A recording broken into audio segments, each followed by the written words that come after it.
ಜಿಲ್ಲಾಧಿಕಾರಿಯನ್ನ ಭೇಟಿ ಮಾಡಿದ್ದೇವೆ. ಕಾಂಗ್ರೆಸ್ ಪಕ್ಷದ ಒಂದು ಡೆಲಿಗೇಷನ್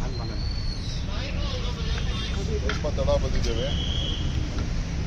ಇವತ್ತೆಲ್ಲರೂ ಕೂಡ ಬಹಳ ಕಾತುರದಿಂದಿದ್ರು. ಕಾನೂನನ್ನ ಉಲ್ಲಂಘನೆ ಮಾಡ್ತೀವಿ ಅಂತೇಳಿ ಮಲ್ಲಿಕಾರ್ಜುನ್ ಖರ್ಗೆ ಸಾಹೇಬರು ಮತ್ತು ರಾಹುಲ್ ಗಾಂಧಿಯವರ ನೇತೃತ್ವದಲ್ಲಿ ಇವತ್ತು ನಾವೆಲ್ಲ ದೇಶ ನೋಡುವಂಥ ಒಂದು ಪ್ರತಿಭಟನೆಯನ್ನು ನಾವು ಹಮ್ಮಿಕೊಂಡಿದ್ದೇವೆ. ಇವತ್ತು ವರಮಹಾಲಕ್ಷ್ಮಿ ಹಬ್ಬ ಇದ್ದು ಕೂಡ ಮತದಾರರ ಹಕ್ಕನ್ನು ಪಡ್ಕೊಳ್ಬೇಕು, ಅನ್ಯಾಯದ ವಿರುದ್ಧ ಹೋರಾಟ ಮಾಡಬೇಕು ಅಂತ ಹೇಳಿ ಇವತ್ತು ಸಾವಿರಾರು ಜನ ಬಂದಿದ್ದನ್ನು ನಿಮ್ಮ ಕ್ಯಾಮ್ರಾಗಳೇ ಸಾಕ್ಷಿಯಾಗಿದೆ.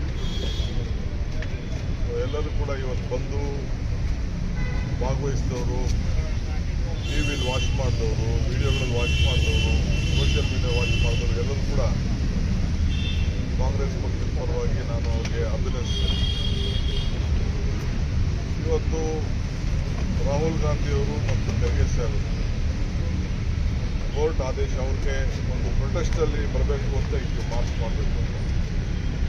ನನಗೆ ನಮ್ಮದೇ ರಾಜ್ಯ ಸರ್ಕಾರ, ನಾವೇ ನಮ್ಮ ನಾಯಕರುಗಳನ್ನ ಅರೆಸ್ಟ್ ಮಾಡೋಂಥದ್ದು, ಚೀಫ್ ಮಿನಿಸ್ಟರ್ ಅರೆಸ್ಟ್ ಮಾಡೋದು, ಹ್ಯಾರಾಸ್ಮೆಂಟ್ಗಳ ಕಾನೂನನ್ನ ನಾವು ಗೌರವ ಕೊಡಬೇಕು ಅಂತ ಅಲ್ಲಿಂದ ಇಲ್ಲಿಗೆ ಬಂದು ಪ್ರೊಟೆಸ್ಟ್ ಮಾರ್ಚಲ್ಲಿ ಬರೋದನ್ನ ನಾವು ಅದಕ್ಕೆ ಬೇಡ ಅಂತ ಹೇಳಿ ನಾವೇ ಪಕ್ಷದ ವತಿಯಿಂದ ಬಂದು ಟೈಮ್ ತೆಗೆದುಕೊಂಡು ಇಲ್ಲಿಗೆ ಬಂದಿದ್ದೇವೆ. ನಮ್ಮೆಲ್ಲ ಈಗಾಗಲೇ ರಾಹುಲ್ ಗಾಂಧಿ ಅವರು ನೆನಪಿಸಿದ್ದಾರೆ ಯಾವ ರೀತಿ ಅನ್ಯಾಯ ಆಗಿದೆ. ಇದು ರಾಜ್ಯದ ಉದ್ದಗಲಕ್ಕೂ ಕೂಡ ನಡೆದಿರೋಂಥ ಒಂದು ಅನ್ಯಾಯ. ಆದರೆ ಕೆಲವು ಕ್ಷೇತ್ರ ಮಾತ್ರ ನಾವು ಇದನ್ನು ಸೀಮಿತವಾಗಿ ತೆಗೆದುಕೊಂಡು ರಿಸರ್ಚ್ ಮಾಡಿದ್ದೇವೆ. ನಾವು ಇಡೀ ರಾಜ್ಯದಲ್ಲಿ ನಾವು ಇವತ್ತೇನು ಕೆಲವು 5-6 ಮೇಜರ್ ಪಾಯಿಂಟ್ ಹೇಳಿದ್ದೇವೆ. ಈ ನಿಟ್ಟಿನಲ್ಲಿ ನೀವು ಇಡೀ ರಾಜ್ಯದಲ್ಲಿ ಮಾಡಬೇಕು ಅನ್ನೋದು ನಮ್ಮದು ಫಸ್ಟ್ ಮನವಿ. ಈಗ ನಾವು ಮಹದೇವಪುರದ ಒಂದು ಸ್ಯಾಂಪಲ್ ಆಗಲಿ, ಗಾಂಧಿನಗರ ಸ್ಯಾಂಪಲ್ ಆಗಲಿ ನಾವಿನ್ನ ಕೊಟ್ಟಿಲ್ಲ ಅವ್ರಿಗೆ. ನಿನ್ನೆ ಏನು ಮಾಧ್ಯಮದಲ್ಲಿ ರಾಹುಲ್ ಗಾಂಧಿ ಅವರು ಪ್ರೆಸೆಂಟ್ ಮಾಡಿದ್ರು, ಅದು ಕೆಲವು ಎಕ್ಸಾಂಪಲ್ಸ್ ಇದೆ. ಅದನ್ನೆಲ್ಲ ಡೀಟೇಲ್ ತಂದು ಮತ್ತೆ ಅವ್ರಿಗೆ ಕೊಡ್ತೀವಿ. ಈಗ ನಾವು ಅವ್ರಿಗೆ ಇದನ್ನೆಲ್ಲ ಇಂಥ ಪಾಯಿಂಟಲ್ಲಿ ನೀವು ಈ ರಾಜ್ಯದಲ್ಲಿ ನೀವು ಪರಿಶೀಲನೆ ಮಾಡಬೇಕು, ಎಲ್ಲೆಲ್ಲಿ ಈ ರೀತಿ ಅನ್ಯಾಯ ಆಗಿದೆ ಇದನ್ನು ನೀವು ಕೂಡ ಕಂಡುಹಿಡಿದು ಇದು ಯಾರು ತಪ್ಪಿಸ್ತಿದ್ದಾರೆ, ಯಾವ ರಿಟರ್ನಿಂಗ್ ಆಫೀಸರ್ ಇರ್ಬೋದು, PLO ಇರ್ಬೋದು, ಯಾವುದೇ ಅಧಿಕಾರಿ ಇರ್ಬೋದು, ಕೆಳಗಡೆಯಿಂದ ಮೇಲ್ಗಡೆ ಇರ್ಬೋದು, ಅವ್ರ ಮೇಲೆ ಸೂಕ್ತವಾದಂಥ ಕ್ರಮ ಕೈಗೊಳ್ಳಬೇಕು ಅಂತೇಳಿ ನಾವು ಹೇಳಿದ್ದೇವೆ. ಆಮೇಲೆ ಎಲ್ಲ ಡಿಜಿಟಲೈಸ್ ಇದೆ. ಒಂದೇ ಹೆಸರನ್ನ 5 ಕಡೆ ಸೇರಿಸುವಂಥದ್ದು, ನಮ್ಮ ಮನೆ ನಂಬರೇ ಇಲ್ಲದೆ ವೋಟ್ ಸೇರಿಸುವಂಥದ್ದು, ಖಾಲಿ ಸೈಟ್ಗಳಲ್ಲಿ ವೋಟ್ ಸೇರಿಸುವಂಥದ್ದು, ಒಂದು ವೋಟ್ ಇಂದ ಈ ವೋಟ್ ಇರೋ ವೋಟ್ನ ತಿರ್ಗಾ ಇನ್ನೊಂದು ಬೂತ್ಗೆ ಶಿಫ್ಟ್ ಮಾಡೋಂಥದ್ದು, ಇವೆಲ್ಲ ಕೂಡ ಅಕ್ರಮ ನಡೆದಿರೋದು ಬೇಕಾದಷ್ಟು ದಾಖಲೆಗಳಿದೆ. ಸೊ ಅವ್ರಿಗೆ ನಾವು ಒಂದು 8-10 ಪಾಯಿಂಟ್ ಹಾಕಿ ನಾವು ಅವ್ರಿಗೆ ಮೆಮೊರಂಡಮ್ ಕೊಟ್ಟಿದ್ದೇವೆ. ಈಗ ಮಾಧ್ಯಮದಲ್ಲೂ ನಾವು ಏನು ಕೊಟ್ಟಿದ್ದೀವಿ ಅನ್ನೋದನ್ನ ನಿಮಗೆ ರಿಲೀಸ್ ಮಾಡ್ತೀವಿ. ನಾವು ಡೀಟೇಲ್ಗೆ ಹೋಗಿಲ್ಲ, ನಾವು ಡೀಟೇಲ್ ಇನ್ನೂ ಕೊಟ್ಟಿಲ್ಲ. ಅವರೇನು ಮಾಡಬೇಕು ಈ ವಿಚಾರದಲ್ಲಿ ನಮಗೇನು ಮಾಹಿತಿ ಬೇಕು ಅಂತ ಅಷ್ಟು ಕೇಳಿದ್ದೇವೆ. ಸೊ ನನಗೆ ಭಾಳ ಸಂತೋಷ ಆಯಿತು. ಈಗ ಹೊಸದಾಗಿ ಕುಮಾರ್ ಬಂದಿದ್ದಾರೆ, ಅವರು ರಿಸರ್ಚ್ ಪ್ರಾರಂಭ ಮಾಡಿದ್ದಾರೆ. ಹೇಳಿದ್ರು ನಾವು ಇದ್ರ ಬಗ್ಗೆ ಆಗಲೇ ನಮ್ಮ ತನಿಖೆ ಪ್ರಾರಂಭ ಮಾಡಿದ್ದೀವಿ ಅಂತ ತಿಳಿಸಿದ್ದು, ಅದು ಭಾಳ ಸ್ವಾಗತಾರ್ಹ.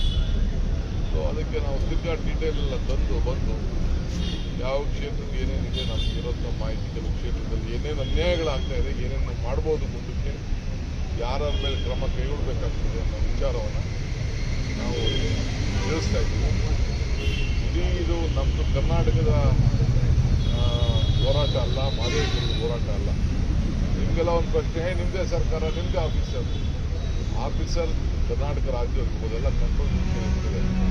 ಒಂದು ಕಂಪ್ಯೂಟರಲ್ಲಿ ಹೆಸರು ಬಡಿದ್ರೆ, ನಮ್ಮ ಹೆಸರು ಹಾಕಿದ್ರೆ ಎಷ್ಟು ಕಡೆ DK ಶಿವಕುಮಾರ್ ಹೆಸರಿದೆ ಅಂತ ಗೊತ್ತಾಗ್ತದೆ.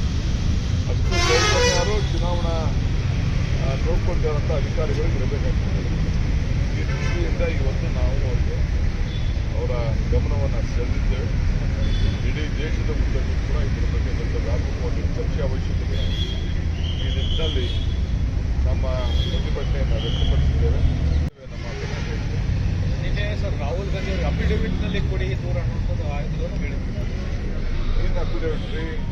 ನಾನೇ ಅಫಿಡವಿಟ್, ರಾಹುಲ್ ಗಾಂಧಿ ಅವರೇ ಅಫಿಡವಿಟ್. ಏನು ಅಫಿಡವಿಟ್ ಬೇಕು? ಈಗ ಪ್ರಮಾಣ ವಚನ ನಮಗೆ ಏನು ಅಫಿಡವಿಟ್ ತೆಗೆದುಕೊಳ್ತಾ ಇದ್ದಾರೆ?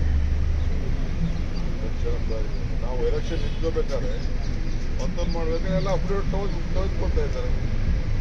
ಒಬ್ಬ ನಾಯಕರುಗಳ ಮಾತನ್ನ ಇನ್ನೇನು ಬೇಕು ಅಫಿಡವಿಟ್ಟು ಹಾಕಿ ನಮ್ಮನ್ನ ಬೇಕಾದ್ರೆ ಗಲ್ಲಿಗೆ ನಾವೇನಾದ್ರು ಸುಳ್ಳು ಹೇಳಿದ್ರೆ ತಪ್ಪು ಹೇಳಿದ್ರೆ ನಿಮ್ಗೇನು ಕಾನೂನು ಶಿಕ್ಷಿದೆ ಹಾಕಿ ಯಾರು ಬೇಡ ಅಂತ ಹೇಳ್ತಾರೆ. ನಾವು ಮಾಡಿದ್ದೇನಾದ್ರು ಡಿನೈ ಮಾಡಿದಾರ ಅವರು? ರಾಹುಲ್ ಗಾಂಧಿ ಅವರು ಹೇಳಿದ್ನ ಏನಾದ್ರು ನೀವು ಹೇಳೋದು ಸುಳ್ಳು ಅಂತ ಹೇಳಿದ್ದಾರಾ?